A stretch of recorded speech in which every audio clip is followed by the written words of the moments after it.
And welcome back, Chapter 6. The upside to Verity's office is the view from these windows. The glass starts at the floor and rises all the way up to the ceiling, and there aren't any obstructions, just huge panes of solid glass, so I can see everything. Who cleaned these? I study the panes of glass for a spot, a smudge, anything. The downside to Verity's office is also the view from these windows. The nurse has parked Verity's wheelchair on the back porch, right in front of the office. I can see her entire profile as she faces west of the back porch. It's a nice day out, so the nurse is sitting in front of Verity, reading her book. Verity is staring off into space, and I wonder, does she comprehend anything? And if so, how much? Her fine hairs lifts in the breeze, like the fingers of a ghost are playing with the strands. When I look at her, my empathy magnifies, which is why I don't want to look at her, but these windows make it impossible. I can't hear the nurse reading to her, presumably because these windows are as soundproof as the rest of this office. But I know they're there, so it's hard to concentrate on work without glancing up every few minutes. I've had issues finding any notes so far for the series, but I've only been able to waddle through a portion of the stuff in here. I decided my time would be better spent this morning skimming the first and second books, making notes about every character. I'm creating a filing system for myself because I need to know these characters as well as Verity knows them. I need to know what motivates them, what moves them, what set them off. I see movement outside the window. When I look up, the nurse is walking away toward the back door. I stare at Verity for a moment, wondering if she'll react now that the nurse has stopped reading to her. There's no movement at all. Her hands are in her lap and her head is tilted to the side, as if her brain can't even send a signal to let her know she needs to straighten up her posture before it causes her neck to ache. The clever and talented Verity is no longer in there. Was her body the only thing that survived that wreck? It's as if she were an egg, cracked open and poured out, and all that's left are the tiny fragments of hard shell. I glance back down at the desk and try to focus. I can't help but wonder how Jeremy is handling all of this. He's a concrete pillar on the outside, but the inside has to be hollow. It's disappointing knowing this is his life now, caring for an eggshell with no yolk. That was harsh. I'm not trying to be harsh. I don't know. I feel like it would have been better for everyone if she hadn't survived the wreck. I immediately felt guilty for thinking that, but it reminds me of the last few months I spent caring for my mother. I know my mother would have preferred death over being as severely incapacitated as the cancer had made her, but that was just a few months of her life, of my life. This is Jeremy's whole life now, caring for a wife who is no longer his wife, tied to a home that's no longer a home. And I can't imagine this is how Verity would want him to live. I can't imagine this is how she would want to live. She can't even play with or speak to her own child. I pray she isn't in there for her own sake. I can't imagine how difficult it would be if her mind were still there, but the brain damage had left her with no physical way to express herself, robbing her of any ability to react or interact or verbalize what she's thinking. I lift my head again.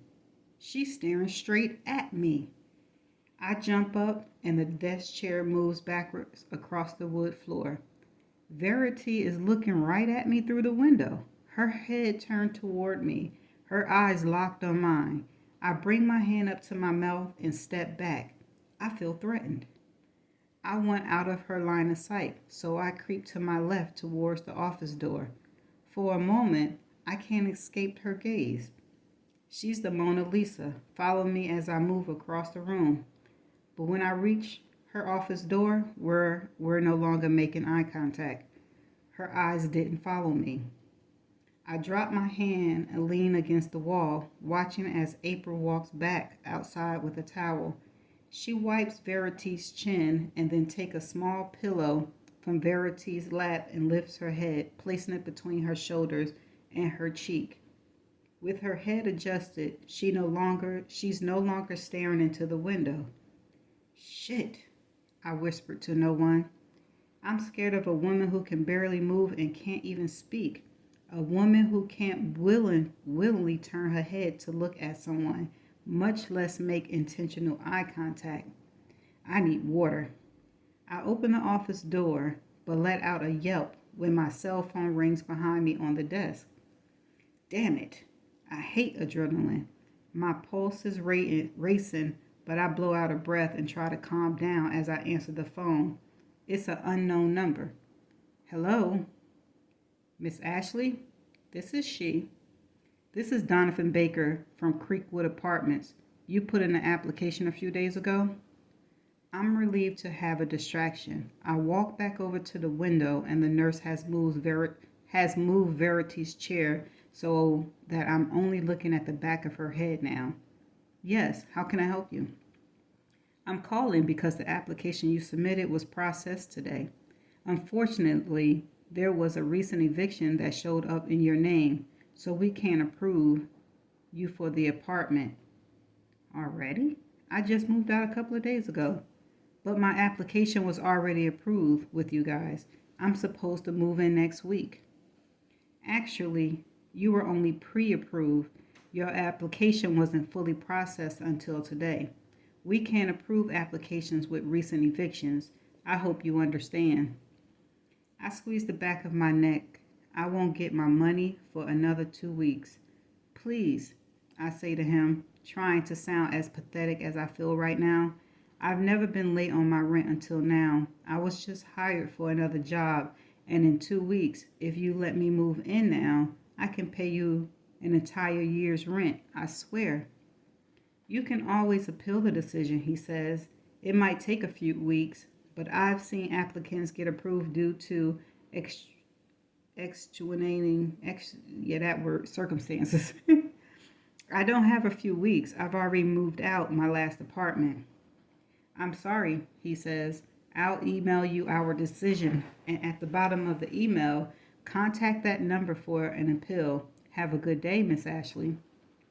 He ends the call, but I still have the phone pressed to my ear as I squeeze my neck. I'm hoping I'll wake up from this nightmare any second now. Thank you, Mother. What the hell am I going to do now? There's a soft knock on the office door. I spin around, startled again. I can't deal with this today. Jeremy is standing in the office entryway, looking at me with a face full of empathy. I left the door open when my phone rang. He probably heard the entire conversation. I can tack mortified onto the list of adjectives that describes today. I set my phone on Verity's desk and then fall into her desk chair. My life wasn't always this much of a hot mess. He laughs a little, stepping into the room. Neither was mine. I appreciate that comment. I look down at my phone. It's fine, I say, spinning my phone around in circles. I'll figure it out. I can loan you money until your advance is processed through your agent. I'll have to pull it from our mutual fund, but it can be here in 3 days. I have never been this embarrassed, and I know he can see it because I practically curl into myself as I lean forward on the desk and drop my face into my hands. That's really sweet, but I'm not taking a loan from you. He's quiet for a moment, then chooses to take a seat on the couch. He sits casually, leaning forward, clasping his hands in front of him. Then stay here until your advance hits your account. It'll only be a week or 2. He looked around the office, seeing how much progress I haven't made since I arrived yesterday. We don't mind. You aren't in the way at all. I shake my head, but he interrupts. Lowen, this job you've taken on is not easy. I'd rather you spend too much time in here prepping for it than get back to New York tomorrow and realize you should have stayed longer.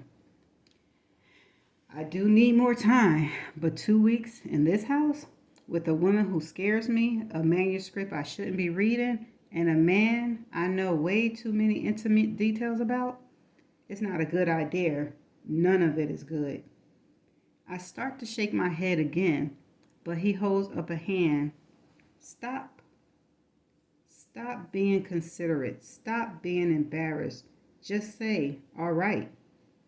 I look past him at all the boxes lining the walls behind him, the things I haven't even touched yet.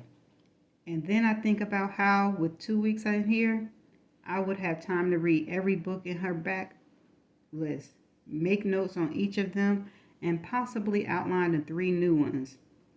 I sigh, conceding with a little bit of relief. All right. He smiles a little, then stands up and walks towards the door. Thank you, I say. Jeremy turns back around and faces me. I wish I had let him walk out the door, because I swear I can see a trace of regret in his expression. He opens his mouth like he wants to say, you're welcome or no problem, but he just closes his mouth and forces a smile, and then he shuts the door behind him when he leaves. Jeremy told me earlier this afternoon that I needed to be outside before the sun disappears behind the mountains.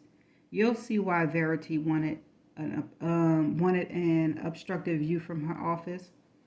I brought one of her books with me to read on the back porch.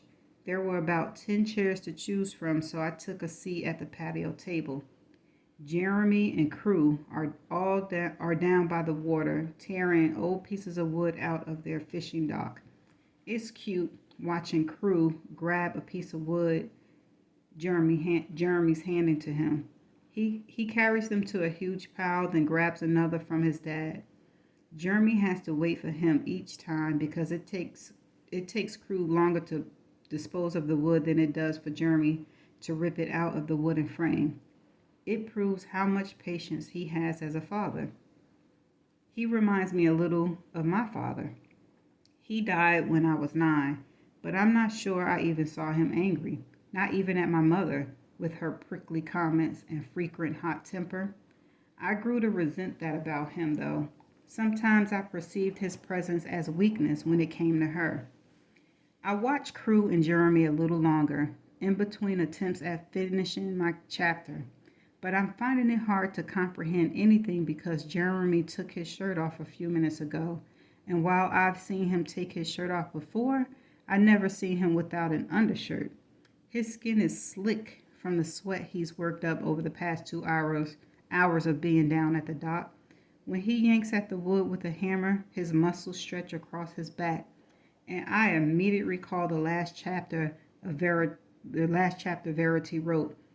There were so many intimate details about their sex life, and from what I read, it was very active, more so than any of my relationships have been. It's hard looking at him and not thinking about sex now. Not that I wanted to have sex with him, and not that I don't. It's just that as a writer, I know he was her inspiration for several of the men in her books, and it makes me wonder if I need to view him as an inspiration as I tackle the rest of this series. I mean, it's not the worst thing, being forced to step into Verity's shoes and visualize Jeremy for the next 24 months as I write. The back door slams shut, and I tear my eyes away from Jeremy. April is standing on the patio staring at me. Her gaze followed the path of mine, and then she cut her eyes back to me. She saw me eyeing my new boss. Ah, pathetic. How long was she watching me stare at him? I want to cover my face with this book, but instead I smiled like I was doing nothing wrong. I mean, I wasn't. I'm heading out, April says. I put Verity in bed and turned on her television. She's had dinner and her meds in case he asks. I don't know why she's telling me this since I'm not in charge. Okay, have a good night. She doesn't tell me to have a good night in return. She walks back into the house and let the door fall shut again. A minute later, I hear the hum of her engine as her car pulls out of the driveway, disappearing between the trees. I glance back at Jeremy and Crew, and Jeremy is ripping up another piece of wood. Crew is staring at me, standing near the pile of discarded fishing dock. He smiles and waves. I lift my hand to wave back, but curl my fingers into a soft fist when I realize Crew isn't waving at me. He's looking above me, to the right. He's looking up at Verity's bedroom window. I spin around, look up, just as her bedroom curtains fall shut. Okay. I thought she couldn't move. Who shut them curtains? Okay. I drop her book onto the patio table, knocking over my bottle of water in the process. I stand up and take 3 steps farther back to get a better look at the window, but there's no one there. My mouth falls open. I look back at Crew, but he's retreated back to the dock to grab another piece of wood from Jeremy. I'm seeing things. But why was he waving at her window? If she wasn't there, why was he waving? That's what I want to know. It doesn't make sense. If she was looking out her window, it doesn't make sense. If she was looking out her window, Crew would have had a much bigger reaction considering she hasn't been able to speak or walk on her own since her wreck. Or maybe he doesn't understand that his mother walking to her window would be a miracle. He's only 5. I look down at the book, now covered in water, and pick it up and shake the liquid from it. I blow out an unsteady breath because it feels like I've been on edge all day. I'm sure I'm still a little shaken from thinking she was staring at me earlier, and that's why I assume I saw the curtain move. Part of me wants to forget it and lock myself in the office and work the rest of the night, but I know I won't be able to if I don't check on her. Make sure I didn't see what I thought I saw. I lay the book open on the patio table to dry and make my way into the house towards the stairs. I'm quiet. I'm not sure why I feel the need to be quiet as I work to sneak a peek at her. I know she probably can't process much, so what would it matter if I made my approach known?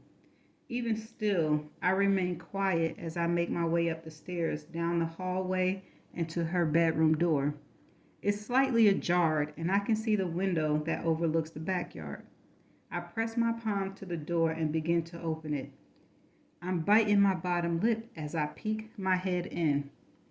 Verity is in her bed, eyes closed, hands to her side on top of the blanket. I breathe a quiet sign of relief, and then feels even more relief when I open the door a little wider, revealing a fan moving back and forth from Verity's bed to the window overlooking the backyard. Every time the fan points towards the window, the curtains move. My sign is louder this time. It was the damn fan. Get a grip, blowing. I turn off the fan because it's a little too chilly in here for it. I'm surprised April left it on to begin with. I cut my eyes towards Verity again, but she's still asleep. When I get to the door, I pause. I look at the dresser, at the remote sitting on top of it. I look up at the TV mounted on the wall. It isn't on. April says she turned on the TV before she left, but the TV is not on. I don't even look back at Verity. I pull the door shut and rush down the stairs. I'm not going back up there again. I'm scared myself. The most helpless person in this house is the one I'm most afraid of. It doesn't even make sense. She wasn't staring at me through the office window. She wasn't standing at the window looking at Crew. And she didn't turn off her own TV. It's probably on a timer. Or April accidentally hit the power button twice and assumed she turned it on. Regardless of the fact that I'm aware this is all in my head, I still walk back to Verity's office, close the door, pick up another chapter of her autobiography. Maybe reading more from her point of view will reassure me that she's harmless and I need to chill the fuck out. Pausing here to continue. Continuing with Chapter 6. So be it. Chapter 3.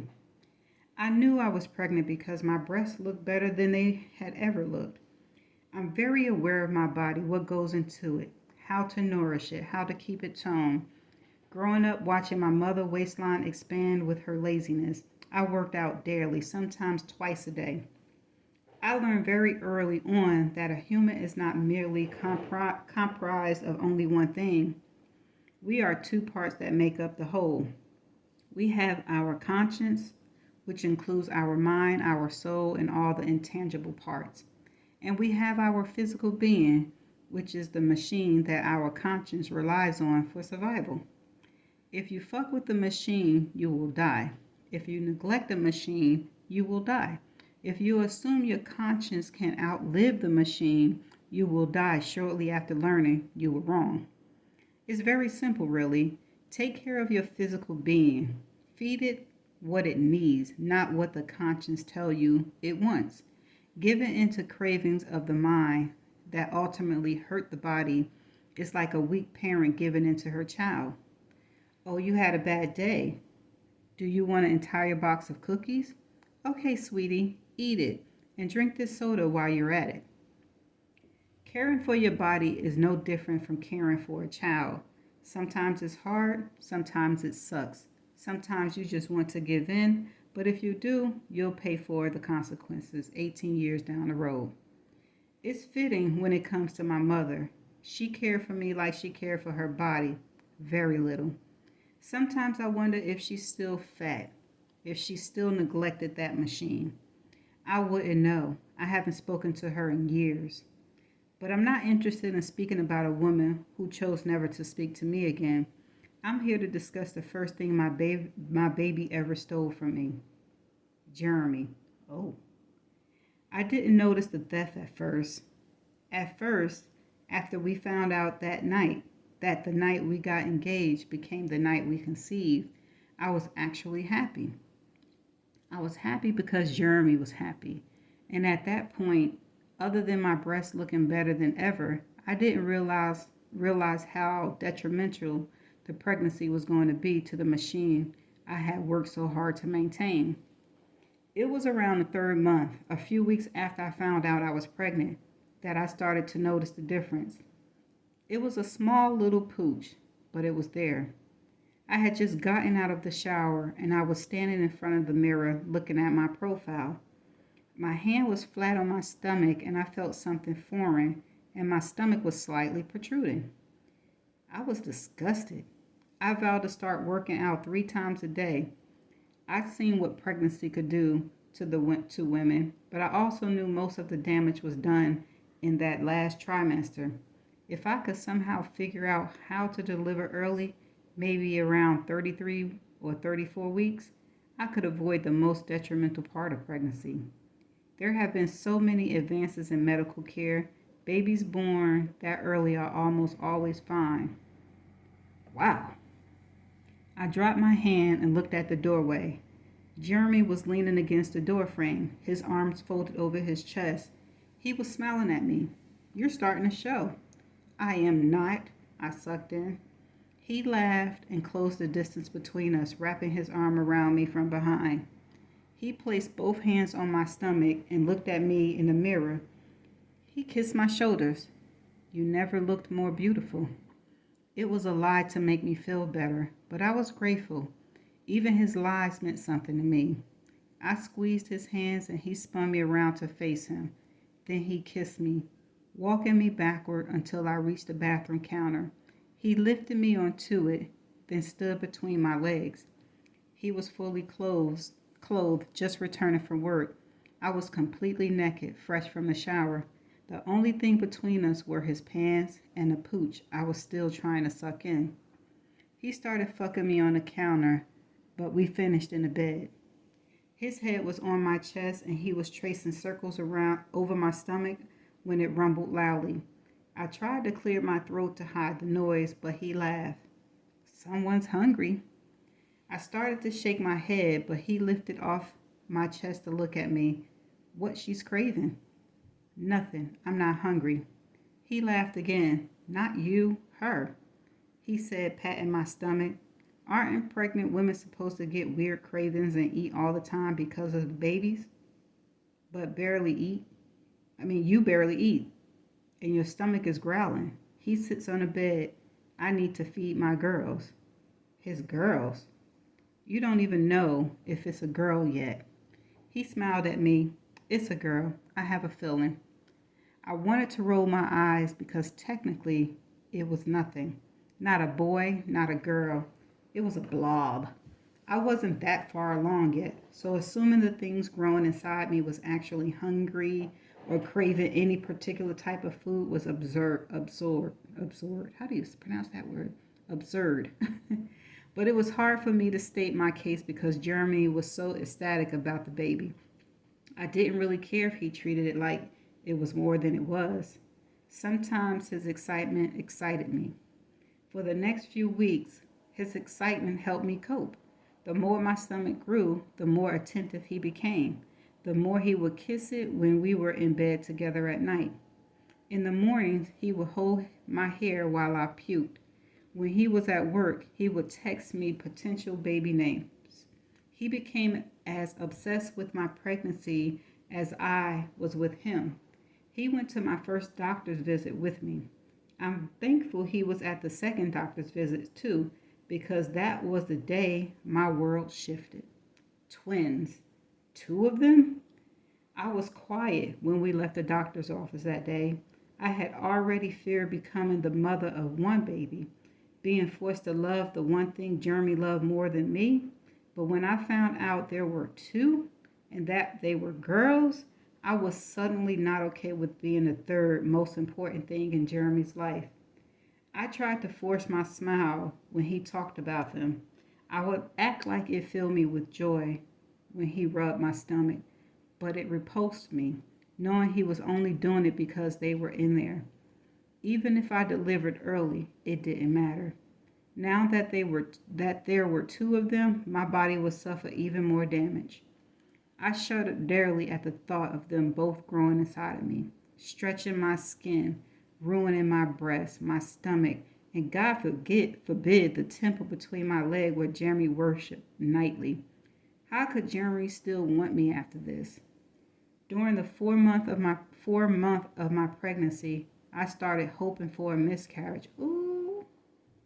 I prayed for blood when I went to the bathroom. I imagined how, after losing the twins, Jeremy would make me his priority again. He would dote on me, worship me, care for me, worry for me, and not because of what was growing inside of me. I took sleeping pills when he wasn't looking. I drank wine when he wasn't around.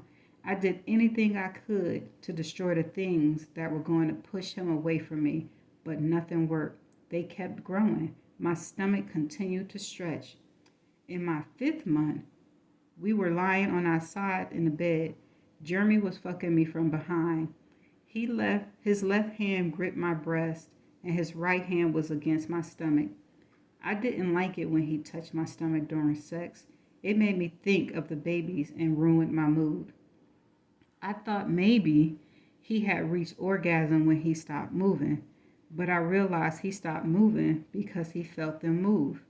He pulled out of me and then rolled me onto my back, pressing his palm against my stomach. Did you feel that? He asked. His eyes were dancing with excitement. He wasn't hard anymore. He was excited for reasons that had nothing to do with me. He pressed his ear to my stomach and waited for one of them to move again. Jeremy, I whispered. He kissed my stomach and looked up at me. I reached down and tensed and teased a strand of his hair with my fingers. Do you love them? He smiled because he thought I wanted him to say yes. I love them more than anything. More than me? He stopped smiling. He kept his hand on my stomach, but he scooted up, sliding an arm under my neck. Different from you, he said, kissing my cheeks. Different, yes, but more. Is your love for them more intense than your love for me? His eyes scanned mine, and I was hoping he would laugh and say, absolutely not. But he didn't laugh. He looked at me with nothing but honesty and said, yes. Really? His reply crushed me, suffocated me, killed me. But that's how it should be, he said. Why? Do you feel guilty because you love them more than me? I didn't answer.